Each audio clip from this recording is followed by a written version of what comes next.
In this week's SnapJAX Stories, we came to Fernandina Beach to chase butterflies. And I knew I was in the right neighborhood because a butterfly led me right to the house. Look, there's even more. Jessyca Demacos has some pretty spectacular SnapJAX pictures. Lots of butterflies, actual bluebird eggs, hatchlings, nature at its best. So here is a newly hatched monarch caterpillar. I see it. It's tiny. Yeah, it's tiny. The eggs. Jessyca intentionally planted a perfect environment for monarch butterflies to flourish. They're vulnerable to extinction. This is native milkweed. This is the only host plant for monarchs. It's very fulfilling knowing that we're helping with the conservation of monarchs because they've been in decline since the 90s. They've declined like 80%. They lay eggs, and you know what happens next. What comes out is a very hungry caterpillar. They hatch, the caterpillars will eat this whole entire plant. Will they really? The whole plant will be gone. Eventually emerging as a beautiful flying butterfly. Some monarch butterflies travel nearly 3,000 miles to escape winter.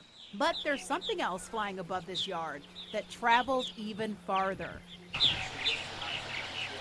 So these are purple martins. They're the largest swallow in North America.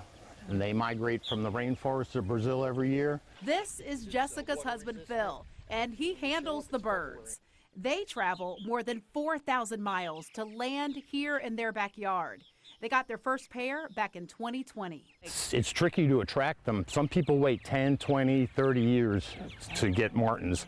His numbers have doubled ever since. He has 25 pair this year, and Phil also had to create the perfect environment to attract them. See that structure up there? That's sort of a purple martin hotel. When the babies are in there, we have 3 nests with 6 babies, 2 parents, so that's 8 birds in those little gourds there. Oh, wow. Plastic gourds lined with pine straw. Every year, the male and female adult purple martins come back to this yard to mate. In North America, nearly all purple martins live in man-made housing. How do they know to come back here? I don't know. It's a good question. Everybody wonders, how do they find, I can't find my way to Lowe's without GPS, you know, but they go to Brazil and back and right here. Phil keeps a log of the number of nests. He lowers these racks to count the eggs, keeps track of when they hatch, and sends the information into the Purple Martin Conservation Association. And if you're thinking, how did these two conservationists find each other? It's a stroke of serendipity. Jessyca's grandmother also raised purple martins. Did you know that when you first met her? About her grandparents having Yeah, it? the Purple Martin connection? No, went there. not at all. But then we went, and we only had like 1 pair that year, and I hear all kinds of purple martin sounds. I'm like, I hear purple martins, and sure enough, in her backyard, she had 2 big old systems up with purple martins flying around, and it's like, man, I want to be like that someday. Phil says he'll probably add 1 more rack for the next generation of purple martins. I see butterflies too. There's a lot of stuff going on here. Not to be overshadowed, the butterflies make their presence known because they're truly the reason we came. But as always, there's so much more behind a SnapJAX picture. What a story! I know. Look at these things. They're so cool.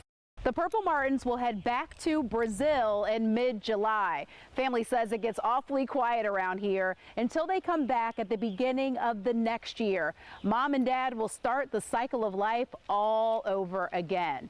I'm telling you, these pictures never disappoint. So keep those photos coming because I love telling the story behind the pic.